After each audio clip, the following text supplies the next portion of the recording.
Well, look at this beauty. So, bought this thing for, well, 350 bucks is what it ended up being. So, I need a motor for my 670 Pilot there, which that one could definitely be fixed. Kind of plan on fixing it, but snowmobiles are typically pretty cheap. And I decided to pick this thing up, kind of for two reasons. One, steal the motor out of it, assuming it runs. It doesn't run at the moment. And then the second part is this track and suspension. I've kind of decided that I want to upgrade the track and suspension on this Blizzard here. So this Blizzard's got a 583 in it, but the track and the suspension is all original. It does have studs on it, but not much for traction. And that's kind of really the limiting factor thing. It's super, super fun, but it'd be even more fun with a little more traction and suspension. So I think I want to slip that track and suspension underneath it. I did a similar swap on this. So this is actually my very first snowmobile ever. This is a 1980 Motoski Grand Prix Special. It's identical to a 5500 Blizzard, only it was orange. This is what the thing looked like when it was brand new. I bought this thing basically in perfect condition when I was in high school. Well, no, actually probably 8th grade. Had 500 miles on it. Just drove the crap out of it. Eventually cracked the hood, decided I was going to paint it black. I can't remember if it was still orange before I did the track and suspension swap, but that track and suspension is out of a little bit earlier, like an early 90s, I think like 92, 93 Skidoo. It's the previous style rear suspension, but with a 121 track. Huge improvement. So that's definitely my plan to do on the other Blizzard over there. After I had that Motoski, my first real kind of modern snowmobile was a 583 Mxz670, almost identical to this. A 96. This one's a 97. My Mxz670, I ended up long tracking as well at one point. So, I'm pretty partial to these. Got a lot of nostalgia to them. So, the goal is, we're going to see if we can get this thing to run again. Like I said, it's got the 670 motor in it. First thing first, I'm going to have to address this pull start. It does turn over, but that pull start feels like it's binding down in there pretty good and stuff, and kind of not returning or anything. So that's probably going to, I ordered some new pull rope cord for it, so I'll probably yank that thing off. And then we're going to have to go through this fuel system a little bit. That's our gas gauge that came out of it. Nice and rusty, and it looks pretty crappy down in the tank too. So the goal is to see if this thing will run, to make sure this motor is worth cleaning up and swapping back into my Pilot there. And then stripping it down and stealing the suspension off of it. Well, let's tackle it. Plans might have changed here. So I just pulled this muffler out of the way to start getting at the recoil and everything. And like this. Oh my goodness, that whole motor. We've got broken engine mount down there. Another front one that's gone. So, yeah. This thing's probably not worth actually trying to drive in this condition. Plus, I've got no brakes whatsoever. Kind of thinking I might just try to get this thing just started up. Just gravity feed some gas down to the carb just so I can at least hear it run and stuff. And then probably just get this motor ready to put into the Pilot. So, probably not going to be a snowmobiling video on this one. So this recoil, the only thing that holds it on is there's basically just a little band clamp that kind of sucks it down there. So we've got this free, although our rope does run through this tube that runs up to the top there. So what we'll have to do is cut our string here and then kind of suck that through, and this pull start will be out of the way. The main issue on this recoil, basically this rope, the outer sheeting was kind of pulling apart and then wedging up and bunching up and getting kind of stuck in there, so rope wasn't going back out and wasn't wanting to pull either. Another reason I bought this thing, not just because of the motor, it was also because of the carb. So on my Pilot over there, it has jet ski carbs. So the advantage of the jet ski carbs is instead of them coming out like this, they kind of pipe straight up so they can get mounted in there super compact. But they are really kind of difficult to tune, a little more complex. than the snowmobile carbs.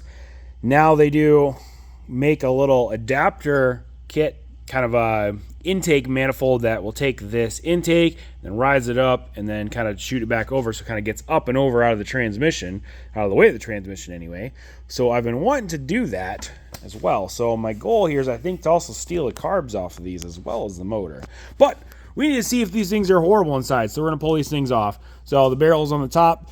These just unscrew, and then the barrel will slide out, and then we'll have to unhook like fuel line there, and then basically we've just got a hose clamp fitting right there, and the carbs will pop off. I do have the air box out of the way already, which is sitting right there, but that just slips into place. So we'll yank these carbs off of here quick and get these things cleaned out. All right, we got one carb off so far. This looks pretty good down in there. Looks nice and oily and clean, so not like it's gotten a bunch of water. It doesn't look corroded or rusty or anything like that down inside there. So these carbs will pull this bottom bowl off and check this thing out. I would expect it to be kind of green inside and crappy. Another thing with snowmobile carbs is they're usually jetted differently. So usually if you look at the jet chart, you'll see one that says PTO and one that says mag. So PTO would be the clutch side, mag would be the magneto side on that side. And usually they are jetted 1 to 2 sizes differently between each carb. Surprisingly, it does not look that bad in here. I expected this to be very green down in there from super old gas and stuff, but not horrible. But we'll pull these jets out. So that big one there, that's our main jet, and then down the little holes our pilot jet, which we can see all the way through that main jet, so that's a good sign. And the needles and stuff, is that stuck? Maybe a little bit. Looking at our jetting chart, our pilot jet is a 60, which that's what this one is, and then it said a 290 and a 310. So the 290 said it was supposed to be for the magneto side, but we've got a 290 on our PTO side. There's our 290. So either they swap these carbs around, or we'll see what the other one looks like too. But overall, it's actually pretty clean. Cleaned everything out. Everything seems fine. So we'll put this back together and pull the other carb off quick. Carb number 2. What's it gonna look like? Pretty much the same. Pretty clean. I think they actually might have drained this thing before it sat, which is pretty surprising considering the condition of the rest of it. And we got a 310 jet in this one. So, yeah, somebody mixed up the carbs on this. We'll get that the right way. We'll clean this one out and throw them back on there. All right, our carbs are clean. Let's fix this recoil. Got a nice new spool of some recoil rope in. So the big thing about recoil ropes is you just can't really go to the hardware store and buy some random rope the same size, because it's not strong enough. You'll put it in there and it's just going to snap right away. So we got a little snap ring on here, so pop that off. Got a big E-clip there. This is going to come off. Down underneath there's a big giant coil spring that's wound around a whole bunch of times, and so we're going to try to lift this off really nice and easy so that doesn't spring that spring everywhere. Sometimes it's easier said than done. Okay, wish me luck. Got those little pieces off so you can see down inside here. There's our big coil spring. That's just wound up a whole bunch. That's what spins this back when you pull the string out. But I think in this case, I don't actually, most of the time we have to do is to pull this cup out so that you can feed the rope in or something. And then there's kind of a little clip that kind of hooks into the spring, and what happens is you pull this out, the spring comes with it, and then it just explodes and goes everywhere. But in this case, I think what I can do is pull this rope out this way and then just feed a new one in there without really having to mess with that spool there. Yeah, just like this. So that'll come out, and then I can feed my new rope through there. All right, we've got this thing spooled back together. So next thing you want to do is you always want to preload this thing. So basically kind of give it a couple turns of rotation before you feed the cable out, so it's got some good tension on that spring to begin with, so that it always pulls back nice and smooth.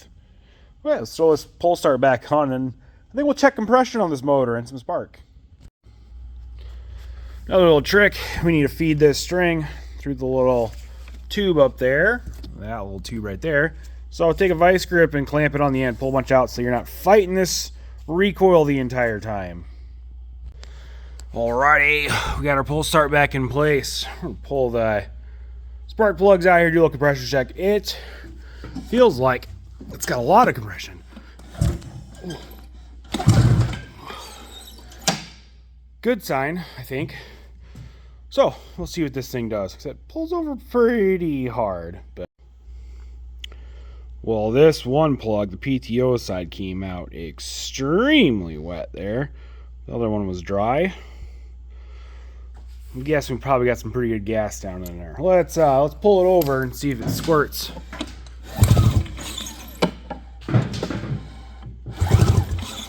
Yeah, hard to tell. Well, let's throw a compression gauge on there and see what it reads. That is much better than I anticipated. 150.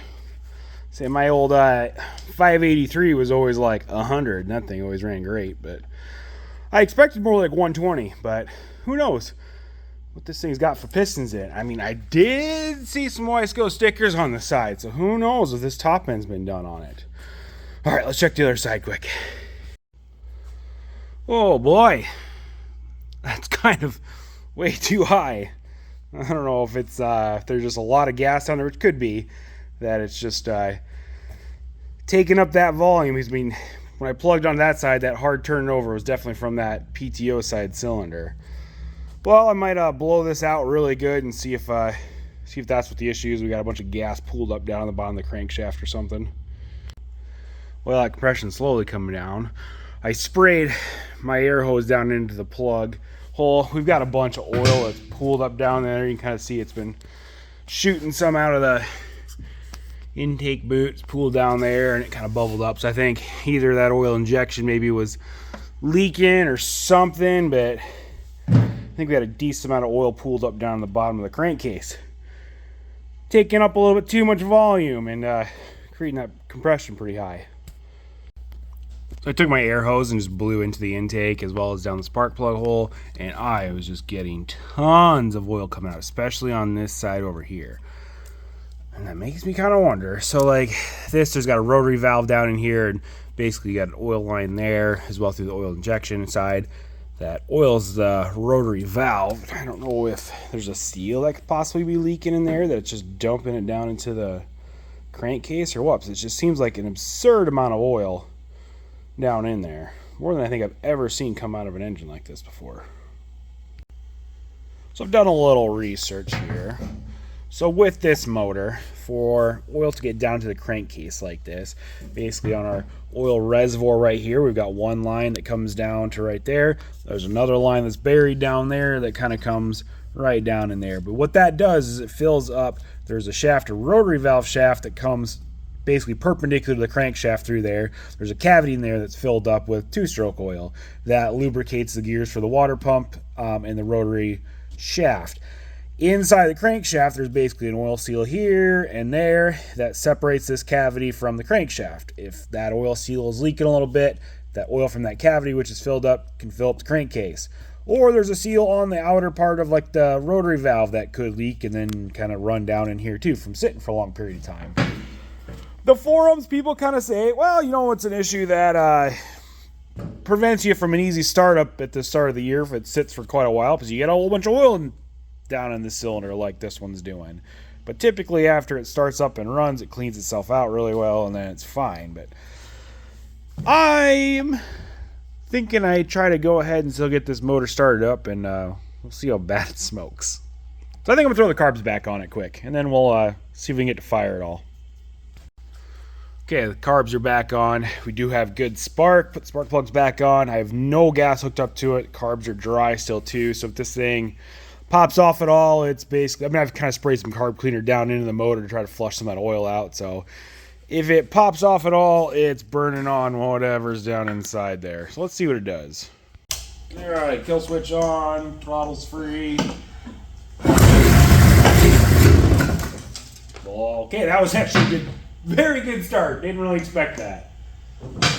Let's see if it runs a little bit here. Tries to burn some of that oil out. Wouldn't expect it to run long.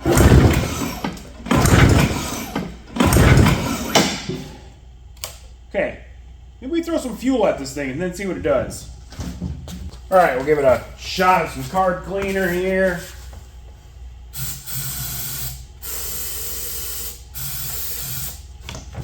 See if it'll run on this a little bit and see what happens.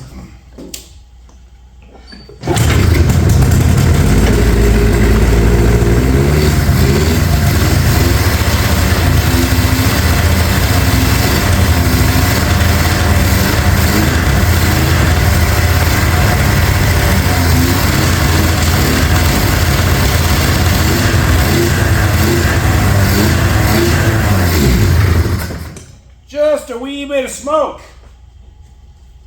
Okay, well, the fuel pump started prime there, saw it dripping a little bit out of the tubes there, so I think I'm going to throw some fresh gas in this thing and not really screw the tank, just to get it to run long enough on its own a little bit and burn all this oil out and see what happens.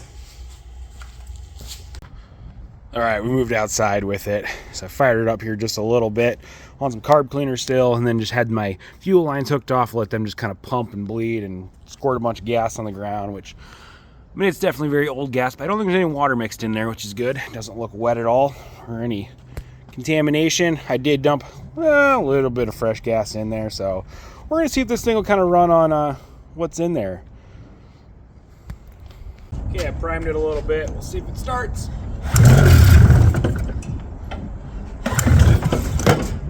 I'll give it another shot.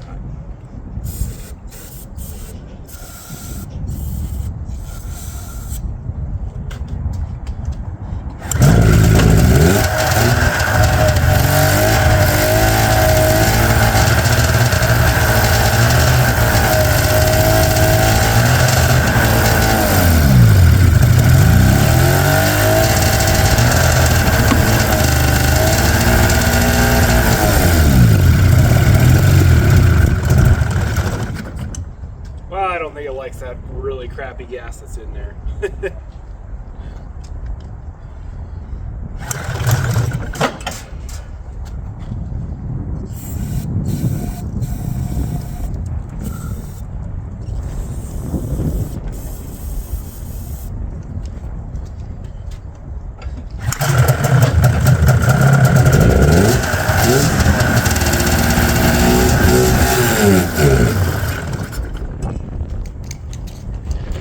Well, it does run. That is a good sign.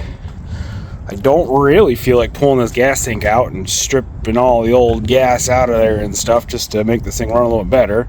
Really, the test was just to kind of see if it would fire up and go. Hopefully clean some of that oil out by spitting a little bit around the exhaust manifold there. Let's do a compression check on this now that I've ran it just a little bit. It's not going to run on its own with this gas in it and that tank and stuff, so it's not worth going too crazy on it. I've heard it run long enough to know that the motor sounds decent. So now the big question is did our compression come down? So let's check that cylinder there. Before we were at like 210. This motor, a perfect motor, should be like 120, 130-ish. Let's see what it does. All right, that is more like it. That's like 130. That's like perfect for this motor. Let's check the other side too. That's way better than 210. As much as I'd love a super high compression motor, but not what this thing's designed for. Maybe just a hair higher on this side, maybe 135. Yeah, pretty much 130 still. Okay, perfect. Well, I think the next steps is to pull this motor, put it in the pilot. My intention in this video was to do a little riding with this snowmobile, but our snow's pretty much gone. It's like 45 degrees now today, and all the snow is pretty much gone. So let's do a little tour of the shop and show you some of my vintage snowmobiles that haven't been highlighted in a while. Well, let's walk over here. I guess on this shelf over here, on the top up there, we've got the 75 Suzuki Fury. I've got a couple videos on that running. This is my 79 or 80, I can't remember what year. 9500 Blizzard, 440 liquid cooled, twin pipes. 79 TX 340 air cooled. All these run and drive. This one I haven't had run in a couple years. Last time I took it out, the tank cracked on it and was spilling gas all over my legs. I haven't messed with it yet. Those two have ran in the last year or so. Well, I guess I showed this one earlier. That's the 583 powered 81 9500 Blizzard. That I think I'll steal the track and suspension out of this Mxz670 on. And then tucked back behind over here, we've got a 81 7500 Blizzard. These are 340 liquid cooled. Twin pipes. Up there we got a 1980 John Deere liquefier and an 81 Kawasaki Invader. I got a video on the liquefier, or the liquefier running and stuff last year. Quite a few other ones on this one too. So definitely go check those out. Definitely follow along because this motor's coming out. I'm gonna fix this pilot and get the 670 pilot going again. So I'll have a video soon of pulling that out and getting that motor all dressed up and swapped it back into the pilot.